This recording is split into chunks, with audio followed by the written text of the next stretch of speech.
올해는 경기노회 임원 자격으로 총대로서 이 총회에 참석했습니다. 가만히 보니까 이 사진 뒤편에 저는 뒤편에 앉았던 것 같아요. 노예별로 이렇게 자리가 배치되어 있어서 그래서 저는 저 사진에는 안 나왔는데 많은 전국에 있는 모든 노예와 또 교회의 총대들이 대의원처럼 이렇게 뽑혀서 그래서 총회를 진행을 했습니다. 자, 이번 총회의 주제는 교회여 다시 생명을 살리고 평화를 노래하자입니다. 한번 따라해 보실까요? 교회여 다시 생명을 살리고 평화를 노래하자. 아멘. 자, 이것이 이번 총회의 주제고 그리고 내년 1년 동안에 우리가 함께 묵상해야 될 우리에게 주신 하나님의 말씀입니다. 자, 그래서 오늘 우리는 이 시간에 총회 주제를 함께 묵상하고 함께 은혜를 나누도록 하겠습니다. 여러분, 오늘날은 복합 위기의 시대라고 말합니다. 여러분, 복합 위기가 뭐예요? 복합 위기가 여러분, 한 가지 위기가 있는 게 아니고 여러 가지의 위기가 복합적으로 있다고 복합 위기라고 하는 것입니다. 여러분, 지난 세기 후반부터 인류는 복합 위기에 대처하기 위해서 많은 노력을 애써 왔습니다. 그러나 코로나19로 인해서 우리의 이러한 수고와 노력에 한계가 있다라는 것이 노출되고 말았습니다. 자, 복합적 위기를 공동으로 해결할 글로벌 정부가 없다라는 것이었습니다. 지구적 조정 능력이 부재한 상황에서 핵무기의 위기, 기후변화의 위기, 생태 파괴의 위기, 인공지능 기술의 위기는 우리 인류를 위협하고 있는 것이 현실입니다. 여러분, 2050년 지구 종말설이 있습니다. 여러분, 2050년 지구 종말설 무슨 얘기일까요? 2050년이 되면 지구는 인간들이 살 수 없는 그런 환경이 돼서 지구는 종말할 수밖에 없다라고 하는 암울한 전망입니다. 여러분, 2050년에는 여러분이 몇 살이 되십니까? 우리 홍성녀 권사님 2050년이면 몇 살이세요? 잘못하면 여기에 앉아 계시지 않을 수도 있겠다라는 생각이 듭니다. 우리 권사님 건강하셔서 그때까지도 이렇게 건강하게 그렇게 살아 계셨으면 좋겠습니다. 여러분, 저는 어떨까요? 저도 내일 모레 생일이 있어서 이제 만으로 57세가 되는데요. 그러면 26년을 더 하니까 83살이 되더라고요.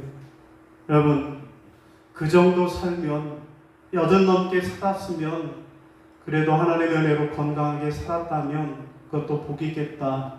뭐 큰 아쉬움은 없을 것 같습니다. 그런데 문제는 우리의 다음 세대들이 문제입니다. 여러분, 우리 막내가 지금 13살인가요? 14살인가요? 만으로. 14시래. 한 살 더 먹고 싶어. 자, 14살이에요. 그러면 26년 뒤면 몇 살이에요? 40이에요. 이제 막 40이 됐는데, 40밖에 안 됐는데, 종말을 맞아야 한다라는 것입니다. 여러분, 왜 이런 종말이 오는 걸까요? 기후 위기 때문이랍니다. 여러분, 지난 여름 참으로 더웠습니다. 1907년 기상 관측이 시작된 이래로 무려 34일이라고 하는 열대야가 우리에게 찾아왔습니다. 참으로 뜨거운 밤이었습니다. 그런가 하면 이번 추석은 너무 더워서 가을 추의 추석이 아니라 여름 하석이라고 불렀습니다. 여러분, 왜 이런 현상이 일어났습니까? 기후 위기 때문이라는 거예요. 여러분, 지금 화면에 보이는 대로 지구의 온도가 1.5도 상승했기 때문에 지구가 녹아내리고 있다라는 거예요. 자, 1.5도의 지구 온도가 상승했는데도 세계 곳곳에서 난리가 나는데, 여러분, 2050년이 되면 지구 온도가 2도 상승하게 되고, 그래서 지구의 생존의 마지노선이 무너져서 종말이 온다라는 거예요. 여러분, 바다가 녹아내리고 산이 녹아내려서 종말이 온다라는 거예요.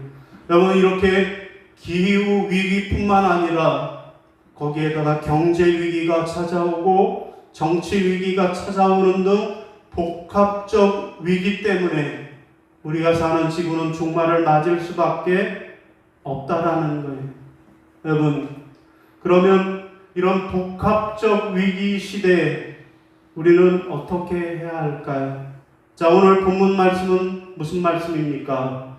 모세와 이스라엘 백성들이 복합적 위기를 극복한 이야기가 오늘 본문의 내용입니다. 여러분, 모세와 이스라엘 백성들은 그야말로 하나님의 은혜로 종살이하던 430년간 종살이하던 애굽 땅에서 해방이 되어 탈출하게 되었습니다. 자, 그런데 얼마 가지 못해서 복합 위기를 만났어요. 여러분, 자, 앞에는 이스라엘 백성 앞에는 뭐가 놓여 있었어요? 홍해바다가 앞을 가로막았습니다. 그런데 뒤에는 누가 쫓아오고 있었어요? 애굽의 군사들이, 바로의 군대가 따그닥 말을 타고 쫓아오고 있는 거예요. 앞에는 홍해로 가로막혀서 한 발짝으로 앞으로 나갈 수 없는데 뒤에는 말을 탄 애굽의 병사들이 그렇게 쫓아오고 있었다라는 거예요. 앞으로 나아가지도 못하고 뒤로 물러나지도 못하는 그야말로 진퇴양난이요, 복합적 위기를 맞닥뜨리는 것입니다.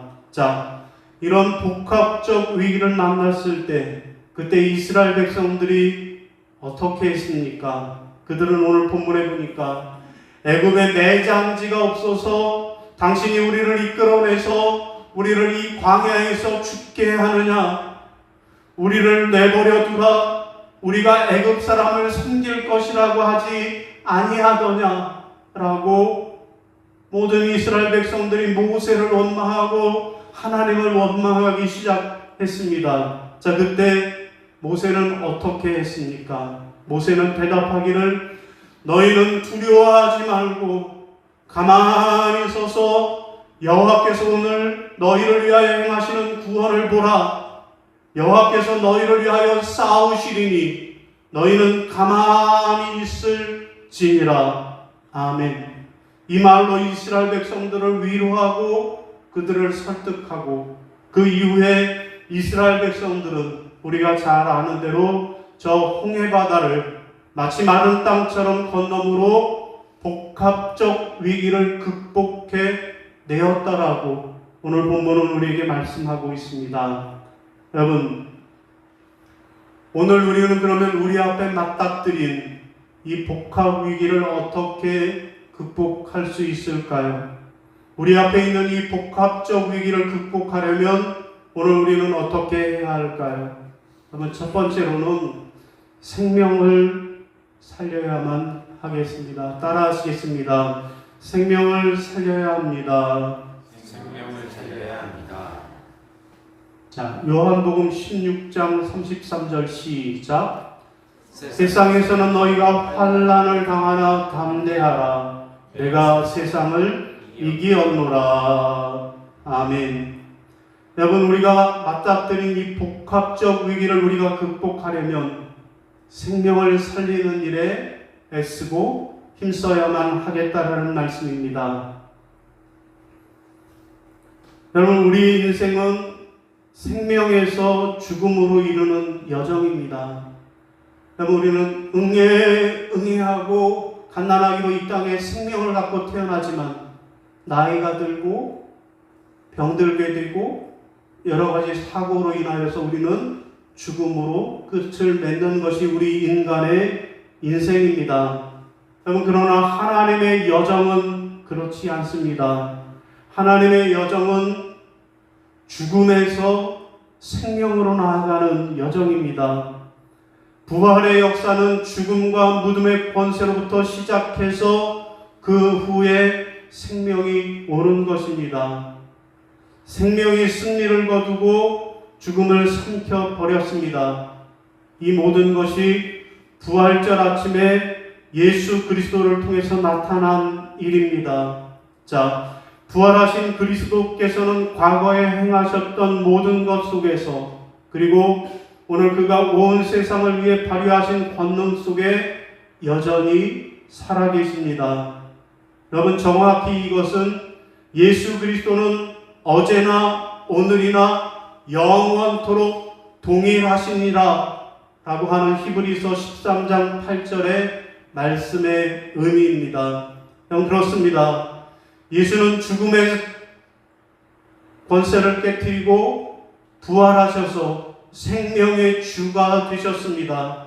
그 생명의 주가 우리가 사망의 음침한 골짜기를 걸어 다닐 때에도 여전히 우리와 함께 하시는 것입니다.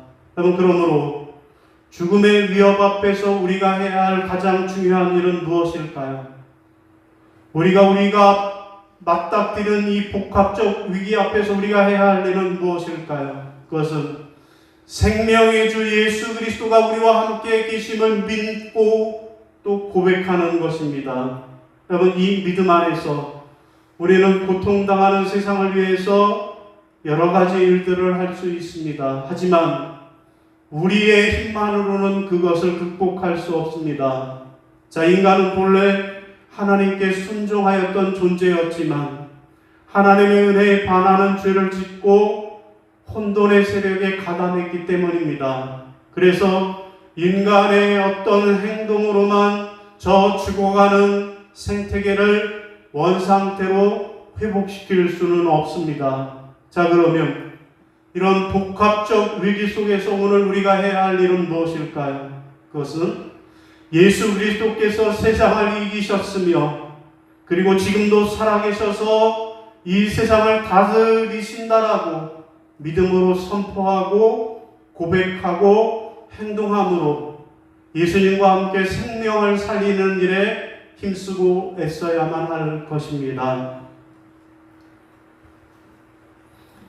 여러분, 제이 다이아몬드라고 하는 학자는 기후변화는 주로 인간의 활동에서 비롯되기 때문에 인간의 활동을 줄이면 기후의 변화도 줄일 수 있고, 인간 활동을 줄이는 것은 화석 연료를 덜 태우고 풍력과 태양광 같은 재생에너지를 더 많이 사용함으로써 가능하다라고 말했습니다. 그러니까 뭐예요? 우리가 살고 있는 이 지구를 살리려면 화석 연료로 그렇게 사용할 것이 아니라 오히려 자연 에너지를 사용하면 우리가 살 수 있다라고 하는 주장을 하는 거예요. 그런데 여러분, 이렇게 쉬운 일을 우리는 여전히 말만 하고 있고 당전에 실천하지 못하고 있다라는 것이 더 심각한 문제입니다. 사랑하는 성도 여러분, 오늘 우리가 만난 이 복합적 위기를 극복하고 우리가 해야 할 일은 무엇일까요?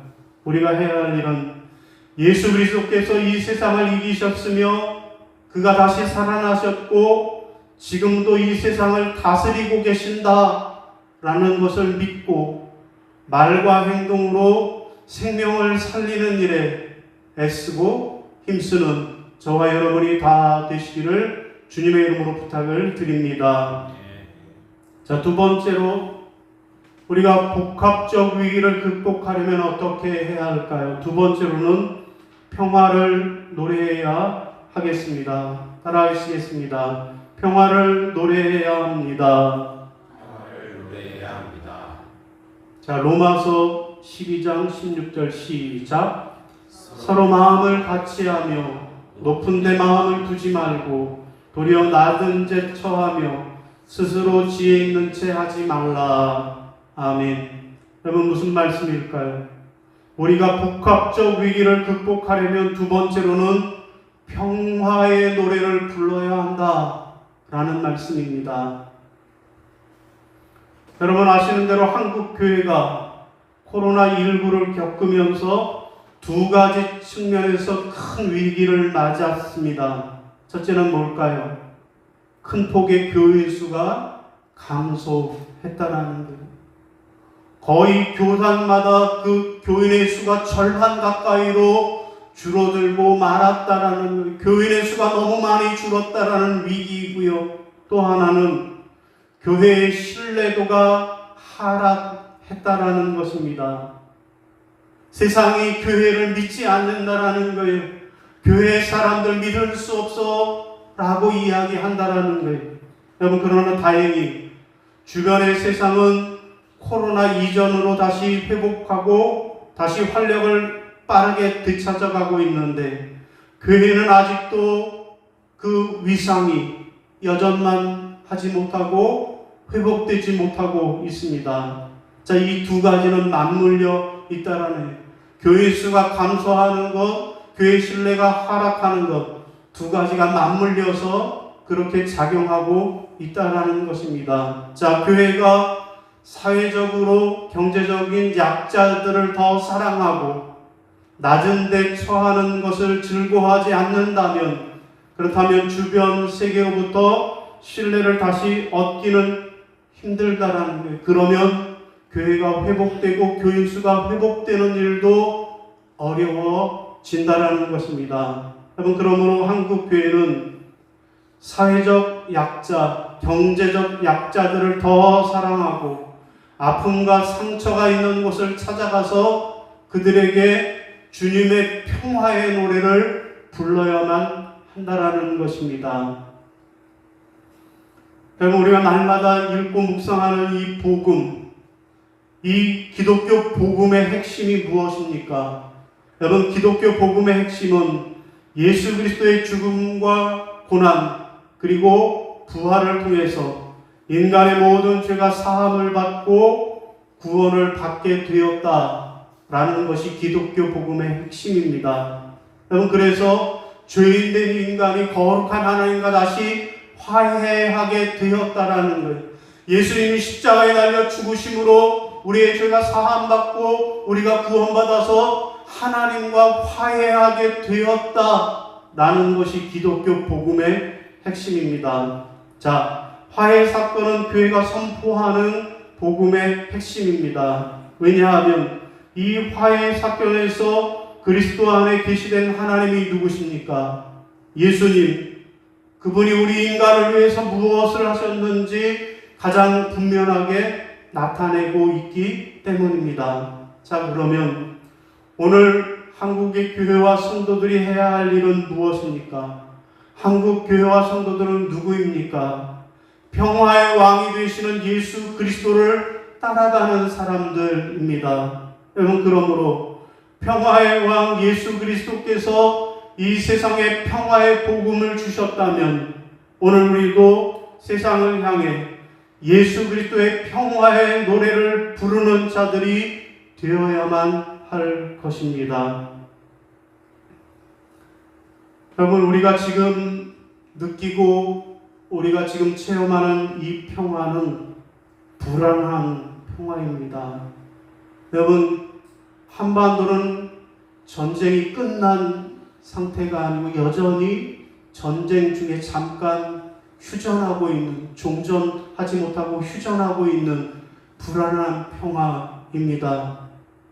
세상에서는 여전히 전쟁과 폭력과 갈등이 끊임없이 일어나기에 우리는 불안한 평화를 누리고 있습니다. 그러나 실은 폭력적이고 치명적이기까지 한 이 세상의 모든 갈등과 대립 속에서 하나님의 평화는 이미 지배하고 있습니다.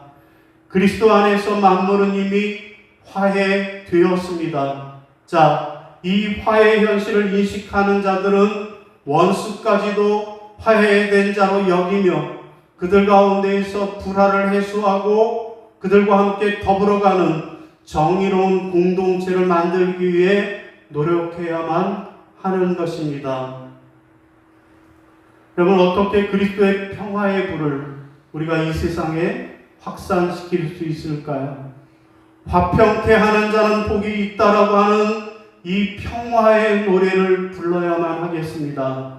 여러분, 이 말씀은 본래 기독교적인 평화 실현의 말씀입니다. 여기서 말씀하는 화평하게 하는 자, 그는 누구입니까? 화평하게 하는 자, 말 그대로 불화 한가운데에 서서 평화를 이루어내는 사람을 말하는 것입니다. 그 어떤 대가를 치르더라도 평화를 위해서 애쓰고 힘쓰는 자들을 말씀하는 것입니다. 여러분, 우리가 아는 대로 저 통일 독일의 통일이 어떻게 이루어졌습니까? 독일 통일이 어떻게 시작되었는지 여러분 아십니까? 그 시작은 독일에 있는 성 니콜라이 교회라고 하는 작은 예배당에서 열렸던 평화 기도회가 그 시작이었다라는 거예요. 흑백 사진으로 꺼멓게 그렇게 촛불을 들고 있는 것이 독일의 평화 기도회였습니다. 평화를 외치는 독일의 성도들의 이 평화의 외침이, 평화의 노래에서 독일의 통일이 시작되었다라는 것입니다. 우리 안에 진행 중인 평화통일 월요 기도회도 오늘 우리가 할 수 있는 최선의 노력입니다. 이를 전 교회적인 운동으로 확산시킬 필요가 있습니다.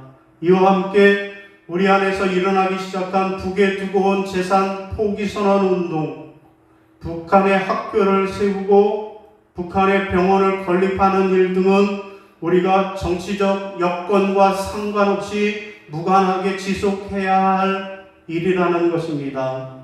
사랑하는 성도 여러분, 복합적 위기를 극복하기 위해 우리가 해야 할 일은 무엇입니까? 우리가 해야 할 일은 예수 그리스도께서 이 땅에 평화를 주시기에 오셨고 우리는 그 예수 그리스도의 평화를 노래해야 한다는 것입니다. 자, 오늘 말씀을 정리하겠습니다. 오늘 말씀드린 대로 우리 교단의 새로운 주제는 교회예요. 다시 생명을 살리고 평화를 노래하자입니다. 그런데 오늘 우리의 현실은, 우리의 모습은 총체적 위기, 복합적 위기의 시대를 살고 있습니다. 기후위기, 경제위기, 정치위기, 이 모든 복합 위기 시대를 우리는 살고 있습니다. 그러면 우리가 이런 복합적 위기 시대에서 어떻게 해야 할까요? 어떻게 해야 하나님이 창조하신 이 세계를 아름답게 보존하고 다시 회복시킬 수 있을까요? 첫 번째로는 생명을 살려야 한다고 고백해야 하겠습니다. 하나님이 주신 이 생명을 우리가 살려야 한다고 말과 행동으로 고백해야 하겠습니다. 두 번째로는 평화를 노래해야만 하겠습니다.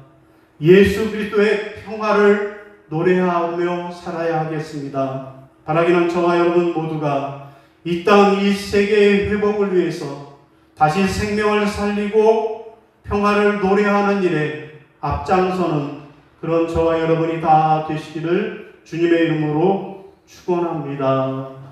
아멘.